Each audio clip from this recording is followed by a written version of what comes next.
വിശുദ്ധ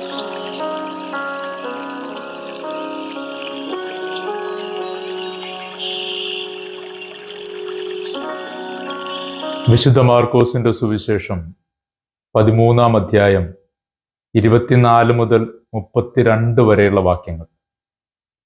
യുഗാന്ത്യത്തെ പറ്റിയാണ് ഇവിടെ സംസാര വിഷയം.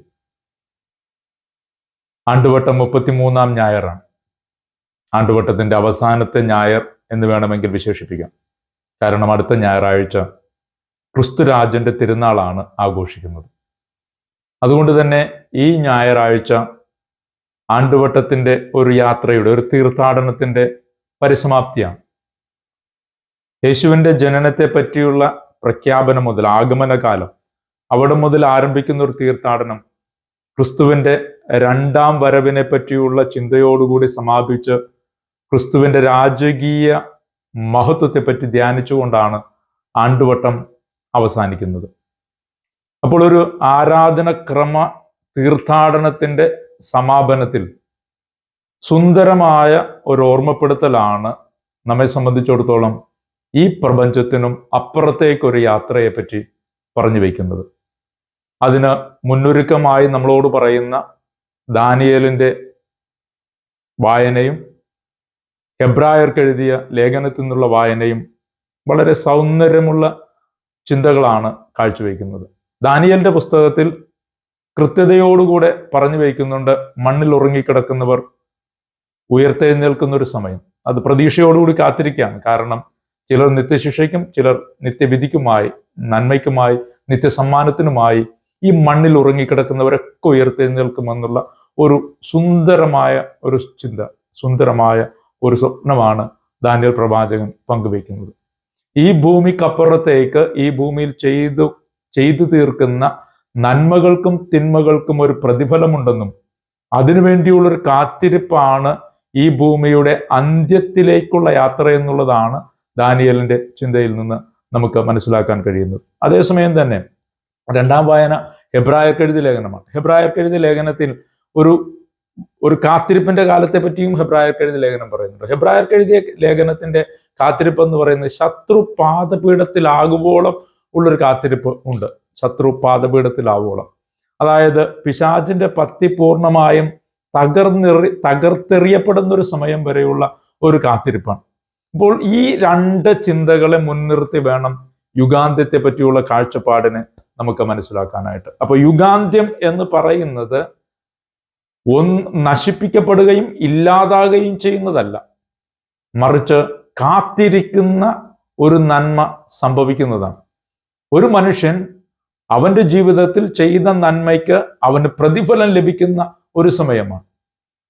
ശത്രു, മനുഷ്യകുലത്തിന്റെ ശത്രുവായി ഉൽപ്പത്തി പുസ്തകത്തിൽ മുതൽ നാം കാണുന്ന തിന്മയുടെ പ്രതീകം പിശാച് ഇല്ലായ്മ ചെയ്യപ്പെടുന്ന ഒരു കാലമാണ് യുഗാന്ത്യം എന്ന് പറയുന്നത്. ഇതൊരു ചരിത്രപരമായ ഒരു അന്വേഷണം കൂടി ഇതിൻ്റെ അകത്തുണ്ട്. മാർക്കോസിന്റെ സുവിശേഷം എഴുതുന്ന കാലഘട്ടത്തിന്റെ പ്രത്യേകത എന്ന് പറയുന്നത് ജെറൂസലേം ദേവാലയം തകർക്കപ്പെടുന്ന ഒരു കാലഘട്ടമാണ്. അതോടൊപ്പം തന്നെ സഭ ഒത്തിരിയേറെ പീഡനങ്ങൾക്ക് വിധേയമാകുന്ന ഒരു കാലഘട്ടം കൂടിയാണ്. ഒത്തിരിയേറെ പീഡനങ്ങളും ഒത്തിരിയേറെ സഹനങ്ങളും നടക്കുന്നു. ജെറൂസലേം ദേവാലയം ഒരുപക്ഷെ യഹൂദനെ സംബന്ധിച്ചിടത്തോളം, ആദിമ ക്രൈസ്തവനെ സംബന്ധിച്ചിടത്തോളം പോലും അതൊരു ദൈവസാന്നിധ്യത്തിന്റെ പ്രതീകമാണ്. മനുഷ്യൻ ഒരിക്കലും ചിന്തിക്കാൻ പറ്റാത്ത, തകർത്തെറിയപ്പെടുമെന്ന് ഒരിക്കലും ചിന്തിക്കപ്പെടാൻ കഴിയാത്ത ഒരു വലിയ ദൈവ സാന്നിധ്യമാണ് ജെറൂസലേം ദേവാലയം. അതുപോലും തകർത്തെറിയപ്പെട്ട ഒരു കാലഘട്ടം.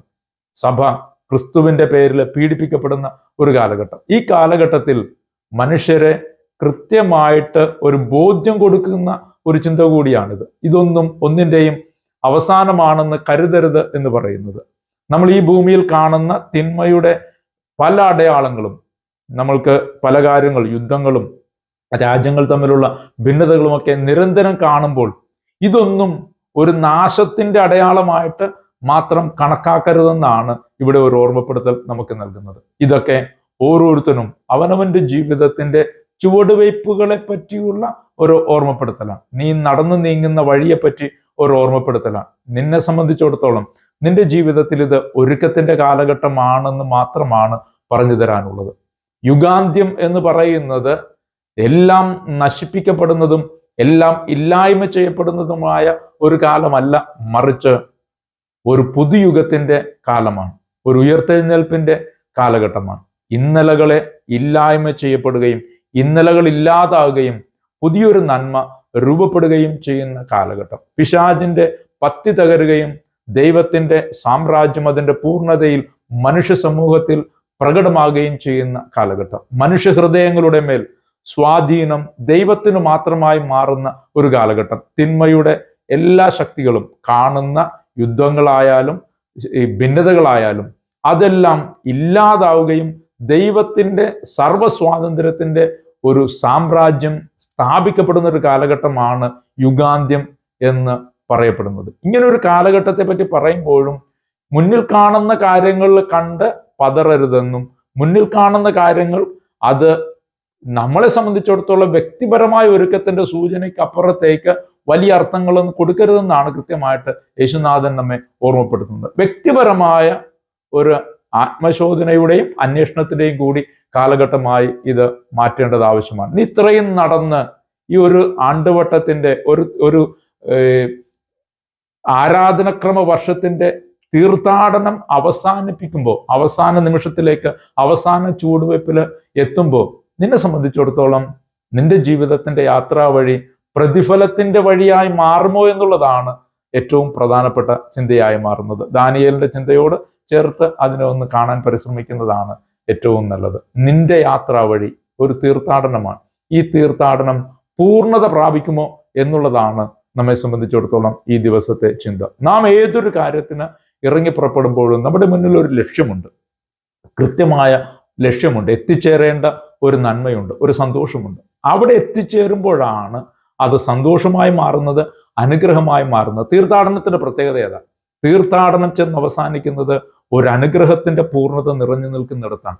അവിടെ നമ്മുടെ ജീവിതത്തിൽ നാം നടത്തിയ യാത്രയുടെ സഹനങ്ങളൊക്കെ അവസാനിക്കുന്നുണ്ട്. അവിടെ നമ്മുടെ ജീവിതത്തിൽ നാം കൊണ്ടു നടക്കുന്ന പ്രാർത്ഥനകൾക്കൊക്കെ ഉത്തരം ലഭിക്കുമെന്നുള്ള പ്രതീക്ഷ പൂർത്തീകരിക്കപ്പെടുന്നുണ്ട്. അതിനും അപ്പുറത്തേക്ക് നമ്മുടെ ജീവിതത്തിന് ഒരു വലിയ സന്തോഷവും തൃപ്തിയും നിറയുന്നുണ്ട്. ഇതാണ് തീർത്ഥാടനം. ഇത് ആരാധനക്രമത്തിന്റെയും തീർത്ഥാടനം അത് തന്നെയാണ് ഉദ്ദേശിക്കുന്നത്. ഈ തീർത്ഥാടനം വന്ന് അവസാനിക്കുന്നതിന് തൊട്ട് മുൻപായി ഒരു ഓർമ്മ, ഒരു അന്വേഷണം. ക്രിസ്തുവിന്റെ രാജകീയത്വം നീ അംഗീകരിക്കുന്നതിന് മുൻപ് നീ അതിന് യോഗ്യനാണോ എന്ന്, അവന്റെ രാജ്യത്തിലെ അംഗമാകാനായി പോകുന്ന യോഗ്യത നിനക്കുണ്ടോ എന്ന് ഒരു അന്വേഷണത്തിന്റെ കാലഘട്ടമായിട്ട് ഇതിനെ മാറ്റണം. നിന്നെ നീ കൃത്യമായിട്ട് തിരിച്ചറിയണം, ഇതിനൊക്കെ ഒരു സമാപ്തിയുണ്ട് എന്ന്, ഇതിനൊക്കെ ഒരു പൂർണ്ണതയുണ്ടെന്ന് തിരിച്ചറിഞ്ഞ് മുന്നോട്ട് നടക്കാനായിട്ട് നിനക്ക് കഴിയണം. അപ്പോൾ ഈ യുഗാന്ത്യത്തെ പറ്റിയുള്ള കാഴ്ചപ്പാട് നമ്മൾ ധ്യാന വിഷയമാക്കുമ്പോൾ മുന്നേ പറഞ്ഞ 2 വാക്യങ്ങൾ നമ്മുടെ മനസ്സിൽ ധ്യാനമായിട്ട് തന്നെ കൊണ്ടു നടക്കാൻ കഴിയട്ടെ. ദാനിയേലിന്റെ പുസ്തകത്തിൽ നാം കാണുന്ന ഒരു കാത്തിരിപ്പിന്റെ കാലഘട്ടം. ഈ മണ്ണിൽ അടിയിലായ മണ്ണിലേക്ക് മടങ്ങിയ മനുഷ്യരൊക്കെ ഒരു കാത്തിരിപ്പിന്റെ കാലഘട്ടത്തിലാണ്. അവർ യുഗാന്ത്യത്തിന് വേണ്ടി, ദൈവത്തിന്റെ കാലത്തിന് വേണ്ടി കാത്തിരിക്കുന്നുവെന്ന് ദാനിയേൽ ഓർമ്മപ്പെടുത്തുമ്പോൾ എബ്രായർക്ക് എഴുതിയ ലേഖനം കൃത്യമായിട്ട് നമ്മളോട് പറയുന്നു, പിശാച് പരിപൂർണമായി, ശത്രു പരിപൂർണമായി നിഗ്രഹിക്കപ്പെടുന്ന ഒരു കാലഘട്ടം. പക്ഷെ അതിനു മുൻപ് ഈ പിശാച് അതിൻ്റെ പൂർണ്ണതയിൽ മനുഷ്യന്റെ മേൽ ആധിപത്യം നേടാൻ പരിശ്രമിക്കുമെന്നുള്ളതാണ് ഈ യുഗാന്ത്യത്തിന് തൊട്ടു മുൻപ് പറയുന്ന തിന്മയുടെ താണ്ഡവം അവിടുന്ന് വെളിപ്പെടുത്തുന്നത്. നിന്റെ മേലും നിന്റെ ജീവിതത്തിന്റെ മേലും പിശാച് ആധിപത്യം സ്ഥാപിക്കാനായി പരിശ്രമിക്കുമ്പോൾ നീ പൂർണ്ണമായും സജ്ജമായും ഒരു യുദ്ധത്തിന് ഒരുങ്ങി മുന്നോട്ട് പോകാനായിട്ട് കഴിയണം. അവൻ നിന്റെ മേൽ, ശത്രു നിന്റെ മേൽ വിജയം നേടാൻ അനുവദിക്കാത്തൊരു തീർത്ഥാടനം നിന്റെ ജീവിതത്തിൽ ഉണ്ടാവണം. അതുകൊണ്ട് തന്നെ ഈ തീർത്ഥാടനം പൂർണ്ണതയുടേതായി മാറട്ടെ. ആരാധനക്രമ വർഷത്തിന്റെ തീർത്ഥാടനം പരിസമാപ്തിയിലെത്തുമ്പോൾ നീ അനുഗ്രഹിക്കപ്പെടുന്ന മനുഷ്യനാണെന്നുള്ള ബോധ്യം, അനുഗ്രഹം ലഭ്യമാകാനായി നിനക്ക് അർഹതയുണ്ടെന്ന് ഉറപ്പുവരുത്താനായിട്ട് കഴിയട്ടെ. അതാവട്ടെ ഈ തീർത്ഥാടനത്തിന്റെ നന്മ.